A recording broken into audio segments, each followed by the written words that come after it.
Did you know that during the dark days of slavery, plantation owners devised a ruthless method to track and capture runaway slaves? Their solution was as brutal as it was effective, breeding aggressive dogs specifically for this sinister purpose. Known as Negro dogs, these aggressive breeds, including bloodhounds and bulldogs, were chosen for their strength and brutality. Slavers would unleash these dogs on captured runaways, allowing them to maul their victims before stepping in just before a fatal blow. The Dogo Cubano, or Cuban Mastiff, was particularly notorious, bred from a Spanish war dog, an English Mastiff, and a scent hound to hunt down runaways. These dogs also guarded livestock and fought in brutal dog fights. After slavery ended in Cuba, the Dogo Cubano went extinct. The dogs were trained using the scent of real slaves, making them relentless in their pursuit and attacks.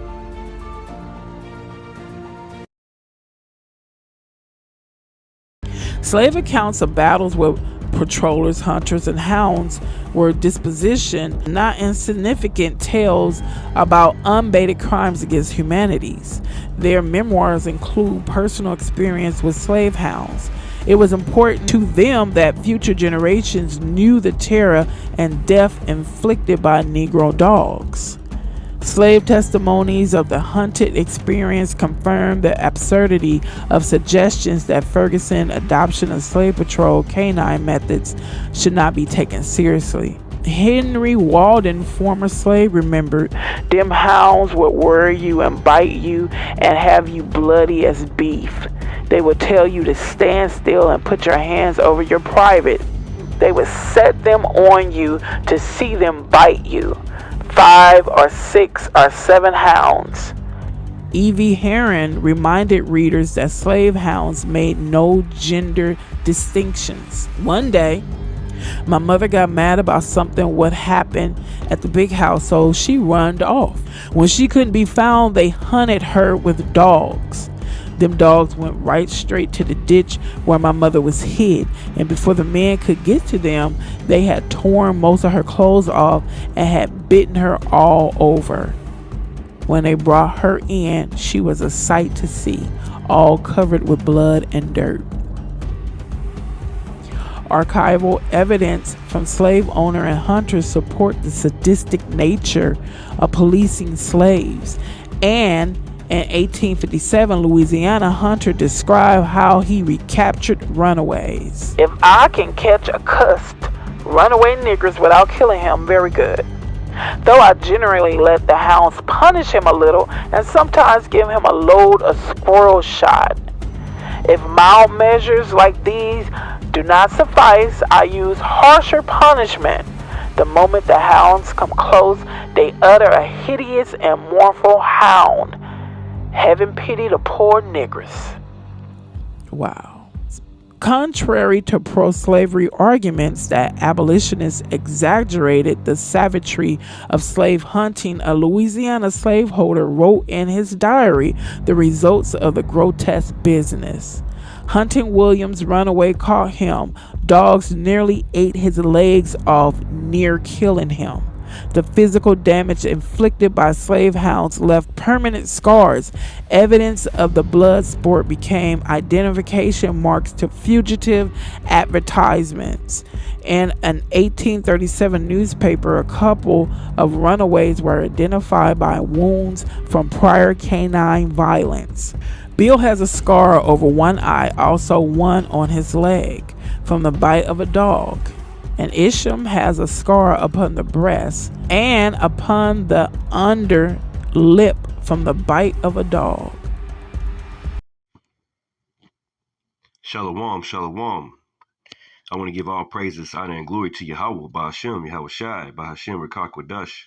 Double honors to my apostles and elders, a great millstone, who ruled well, who taught me this truth, okay? And double honors to the bishops, a great millstone on down. Okay, the brothers who rule well, who taught me and steady teaching me this beautiful word of the Lord, Yahweh Bashem Yahushai. Okay, shalom to the hopeful elect. Okay, out there, you men out there making your bodies a living sacrifice. All right, and to the men, women, and children out there. Okay, and the speckled bird, I'd like to say shalom to you.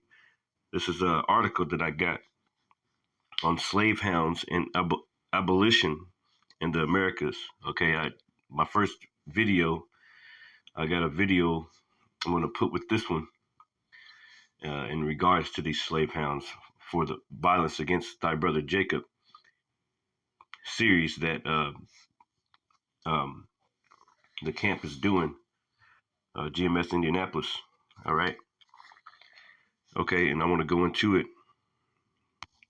Um, a few more things about the slave hounds. I got a few, this is an article from Oxford Academy, past and present, by Tyler D. Perry, Charlton W. Yingling.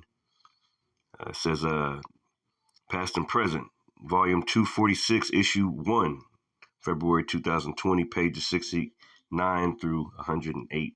And I'm not going to read all of that.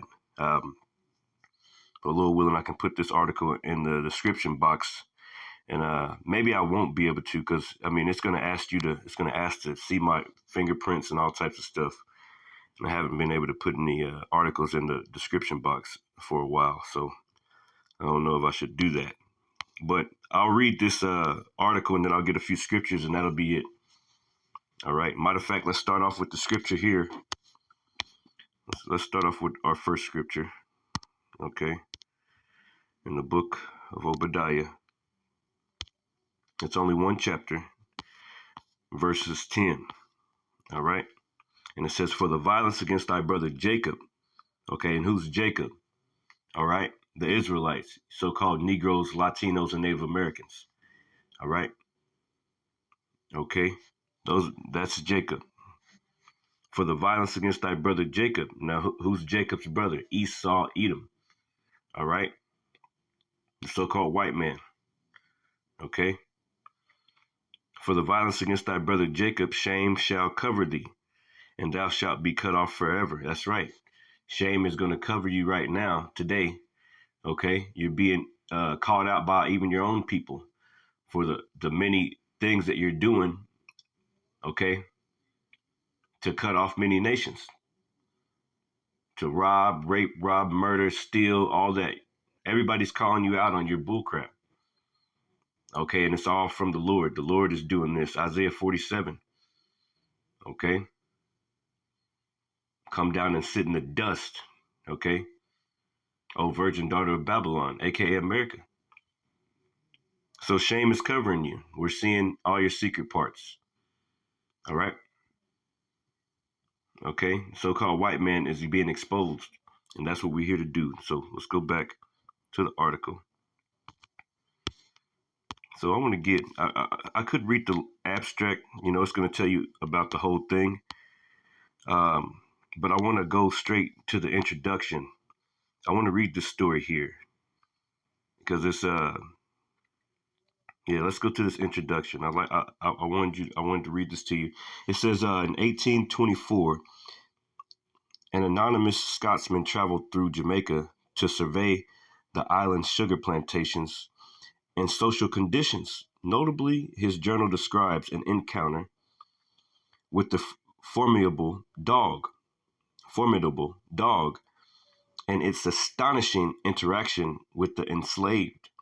The traveler's host, a Mr. McJames, made him a present of a fine bloodhound, descended from a breed used for hunting maroons, okay, during Jamaica's Second Maroon War, almost 3 decades earlier. All right, so they used them to hunt our people, man. Okay, they used them during war, and ultimately used them during slavery in the Americas, man. All right. Okay, it says the Maroons had surrendered to the British partly out of terror of these dogs. Okay, so our peoples, okay, were being terrorized by these dogs all the way back then. Okay. It says the Maroons had surrendered to the British partly out of terror of these dogs, a Cuban breed that officials were promoting for use in Jamaica on account of their effectiveness in quelling black resistance. Unfamiliar with the breed, the travelers observed its astounding aversion to the slaves. For instance, when a young slave entered his room to wake him early one morning, it says the animals, it says, Salakia.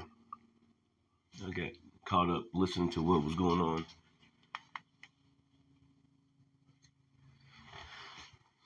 Okay, Salakia. It says, for instance, when a young slave entered into his room to wake him early one morning, the animal viciously charged the boy. The Scotsman judged that without his intervention, the hound would positively have torn him to pieces.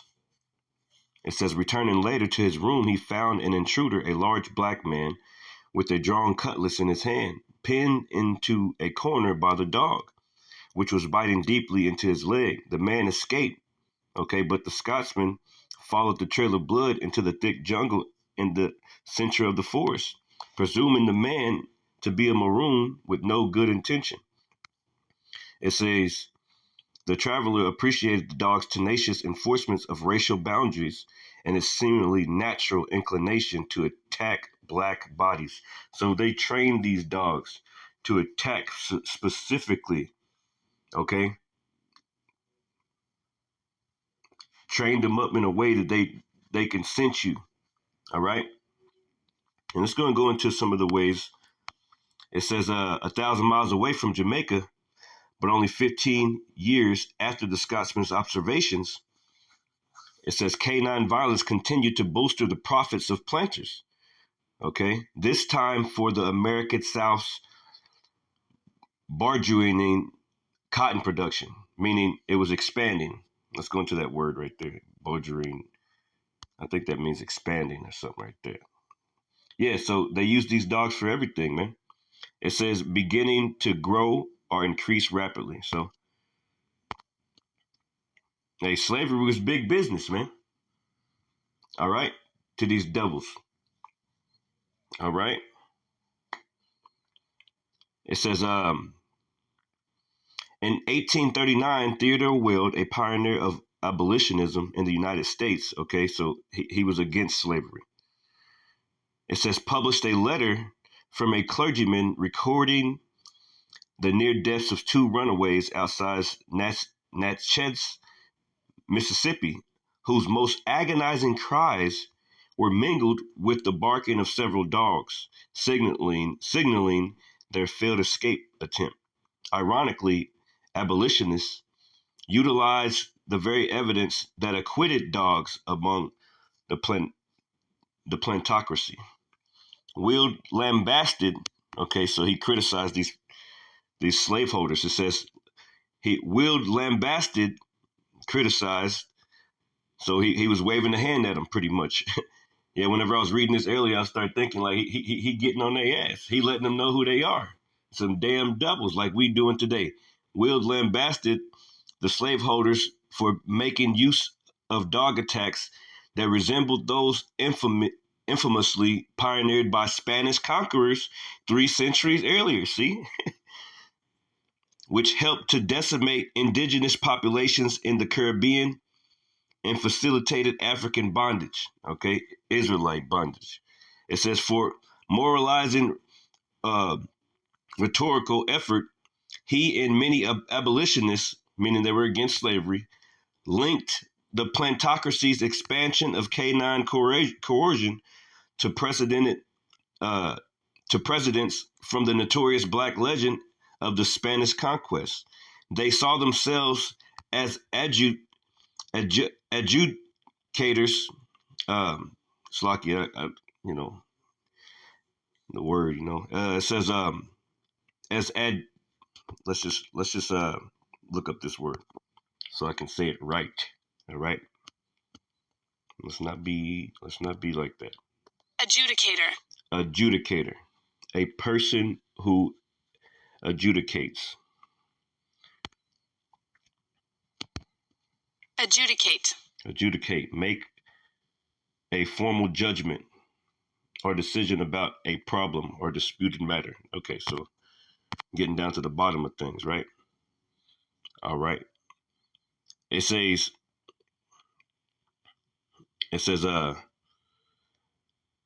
They saw themselves as adjudicators in this hemispheric morass, exposing how slave hounds had constructed white power. That's right, man. They used those dogs against our people. It says, the lash and the shackles remain a majority symbol of physical degradation, fixed in historical memory of slavery, yet as recounted by witnesses, including slaves themselves, the dog, okay, the slave hound, was perhaps a more effective tool for managing labor or even inflicting horrific pain or death on those who defied their master's commands. Central to this Atlantic tragedy were black victims who insisted upon their own humanity by innovatively resisting canine attacks that animalized them as prey. That's right. Attack dogs thus formed a touchstone for black cultures. Despite learning from mostly local experiences with slave hounds, black resistors widely exhibited uncanny similarities in evading the dogs. That's right, man. That's right. It says by using scents to misdirect them, waiting in water, hiding from them, and at the last resort, fighting them. So, hey, sometimes you had to get busy on their ass. They was tired of running from them damn dogs, right? And it says, the hounds pursued them, extending white power into the mountains, swamps, and forests with their acute extra-human abilities to scent, hear, outrun, signal, attack, and sometimes execute. It keeps saying it's black because we're not black. So they want to they says execute black bodies. Okay, it says the ingenuity and perseverance of slaves in fleeing dogs to terrain beyond the plantocracy's domain later enlivened the abolitionist Slovakia calls for manifesting their peculiar depravity of slavery. All right, and I just wanted to read those first two accounts right there, and that pretty much wraps it up. Let me read this down here. It says dogs embedded a crude form of biopower for slave societies across the Americas. They optimized the extraction of labor from the black bodies by using threats that encourage compliance and coercion that enforce biological controls.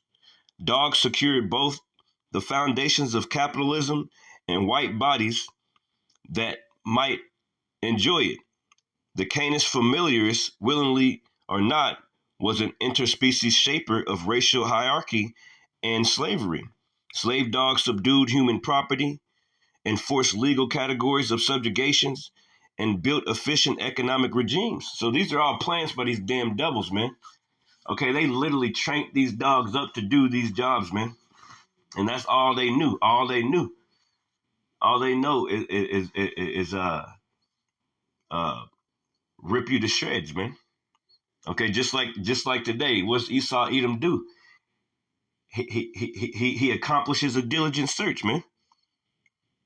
Okay, they search out iniquity. So these dogs are trained to keep you in check, man. Okay, to rip your freaking legs off. Okay, to rip up your children, to rip up your women with child. All right. So these are some of those things that for the violence against thy brother Jacob. All right, that you devils are gonna now the Lord's gonna turn those fucking dogs on you, man. All you women out there, you got a dog. Okay, you're gonna wake up one morning, you damn devils, the dog beat and ate your fucking face off, man. All right, Lord's gonna turn everything around on your ass now, man. All right, for the violence against thy brother Jacob. All right, let me get the scriptures. Let's get some scriptures. This is yeah. This is the book of Psalms 64, and I'll start here at 5. And it says, I'll read it in the NLT, and it reads, they encourage each other to do evil and plan how to set their traps in secret. Yeah, they plan these things out. They planned out the dogs. They planned that out. They accomplished a diligent search. Okay, like verse 6 says. Let me just read it in the KJV first. Slakia. Psalm 64:5. They encourage themselves in an evil matter.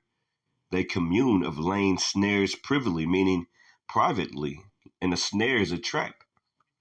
Okay, just like they put those yokes of iron on you. Okay, you couldn't run. The bells going off. It's like they sick them dogs on your ass, man. You're only getting a little bit far. All right. It says they commune of laying snares privily, and that goes all the way today to today. Your water is a snare. Bottled water is a snare. Your food is a snare, a trap. Okay, the education system and black culture, that's a snare. Rap music, all these snares. Okay, it says they search out iniquities. They accomplish a diligent search.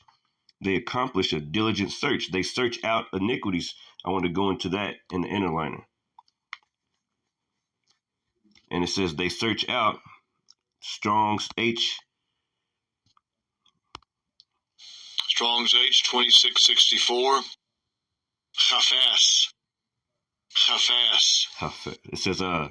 It says to search for, to search out, disguise oneself, to search for, to think out, devise, to search, to test, to be, to test, to test out. Okay, just like that 2019, 2020 was a test run. Okay, that hokey pokey. All right. It says to test, to be searched out, to expose, to search through, search for, to be searched for, be sought out, to disguise oneself, to let oneself be searched for. Okay, so they search out iniquities, meaning they test these things out. Okay, what's going to work on these black folks? What's going to work on the Native Americans? What's going to work on you Latinos, Mexicans? What's going to work? What's going to work? Yeah, man. You get little ads popping up. Anyway, getting back to the lesson, Salakia. They search out iniquities. They accomplish a diligent search. Both the inward thought of every one of them and the heart is deep. That's right. Let me read that in the NLT, verse 6. It says, as they plot their crimes, they say, Salakia, as they plot their crimes, they say, we have devised the perfect plan. Yeah, bringing those dogs in. Yes, the human heart and mind are cunning. That's right. This is Isaiah 32:7. Going to those devices, right? 37 and Slakia 30. I put 37. Is it Isaiah 30? It's Isaiah 32:7. Let me see. I'm in Ezekiel. Slakia. Yeah, this is Isaiah 32, not Ezekiel. Isaiah 32:7. The instruments also of the cherub are evil. He deviseth wicked devices to destroy the poor with lying words, even when the needy speaketh right. That's right. And it says, in NLT, it says, the smooth tricks of scoundrels are evil. They plot crooked schemes. They lie to convict the poor, even when the cause of the poor is just. Okay. Pretty much, I wanted that instruments. The instruments also of the cherub are evil. They devise wicked devices. I wanted that too, man. Let's go into that interliner word right there. The instruments. See, those dogs were an instrument, man, used to forward the affliction and to forward their enterprise, man, their imperialism, their colonization. Okay, it helped boost their profits, man. Okay,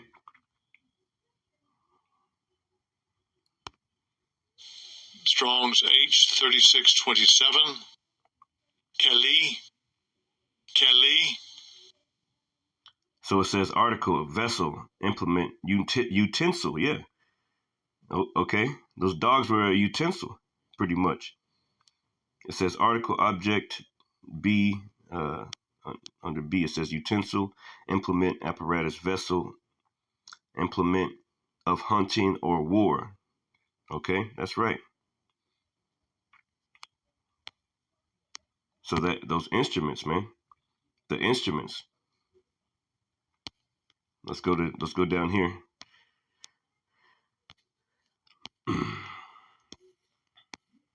Wicked devices.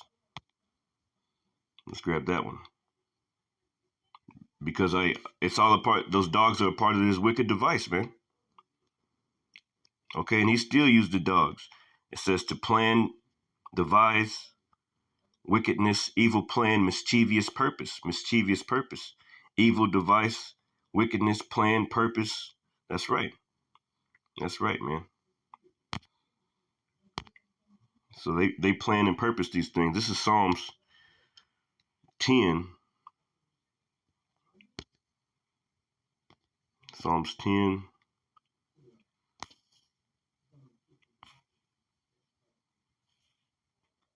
And 4 in the NLT, it says, the wicked are too proud to seek the Most High. They seem to think that the Most High Yahweh Bashem Yahushai is dead. Is that where I wanted to start? Yeah, let's start there. It says, verse 5, yet they succeed in everything they do. They do not see your punishment awaiting them. Okay? Because, these devils, that was our forefathers. We had nothing to do with that. Okay? But you wonder why, you are your forefathers, man. Okay? You wonder why we still dealing with this thing. You wonder why these curses are about to come upon your ass, man. You see what's happening in the earth. You're wondering why it's happening. It's because of you and your forefathers, man. Okay? It's like we had to drink of that cup, you got to drink of it too. All right? And you're going into slavery. All right?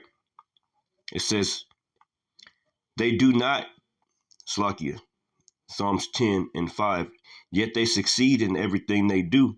They do not see your punishment awaiting them. They sneer at all their enemies. They think nothing bad will ever happen to us. We will be free of trouble forever. See, they think that they're going to be free of trouble forever. That, like the scripture tells you, they think that their houses shall continue forever. They think that they got away, man. But we exposing your ass, man.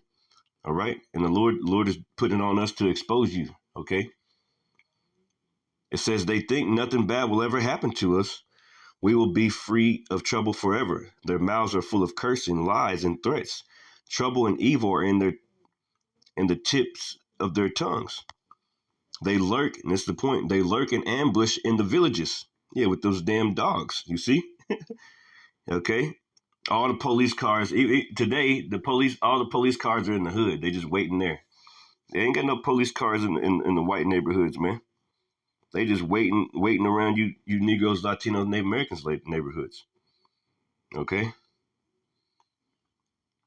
They lurk in ambush in the villages. I mean, Jake wicked, but still, man. They lurk in ambush in the villages, waiting to murder innocent people. They are always searching for helpless victims. Like lions crouching and hiding, they wait to pounce on the helpless. Like hunters, they capture the helpless and drag them away in nets. That's right. Their helpless victims are crushed. They fall beneath the strength of the wicked. The wicked think the Most High Yahweh Bashem Yahushai isn't watching us. He has closed his eyes and won't see what we do. Yeah, that's what you think. That's what you think. Okay, that's why you pass unrighteous decrees and you do all types of things in the sight of the Lord. Because you thought you got away, but you didn't, man. Okay. So that's pretty much it. I want to end off with this one. This is Isaiah 10. Yeah, because they pass unrighteous decrees to keep us to keep us still to this day, man, to keep us in order, in check. Okay, they used the dogs back then, but they still using the dogs today in different forms, man. It says, "Woe to them," Isaiah 10:1. "Woe to them that decree unrighteous decrees and that write grievousness which they have prescribed." Yeah, unrighteous decrees. In the NLT, it says, "What sorrow awaits the unjust judges and those who issue unfair laws." Yeah, unfair laws. Yeah, you making covenants. Signing deeds. Making our Indian brothers and sisters sign deeds and things like that. But you take the land away from them, man. Going back to the history that we were just reading about. With the bloodhounds. Okay, you're destroying our people, man. Okay, going in and stealing their land through unrighteous decrees. Oh, we have right to this. We have a right. We gonna go to war. This is ours now. No, it's not. You came over here from Britain and Spain and all those other places and invaded the Americas, man. So you're gonna get paid back, you damn devil. Okay? It says, "They deprive the poor of justice and deny the rights of the needy among my people. They prey on widows and take advantage of the orphans." That's right. Okay? You prey on widows, rape, robbing, and murdering, and getting down on our people, man, and on our women.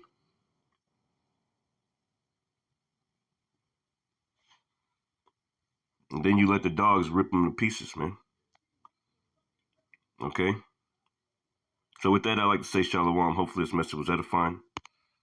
Shalom.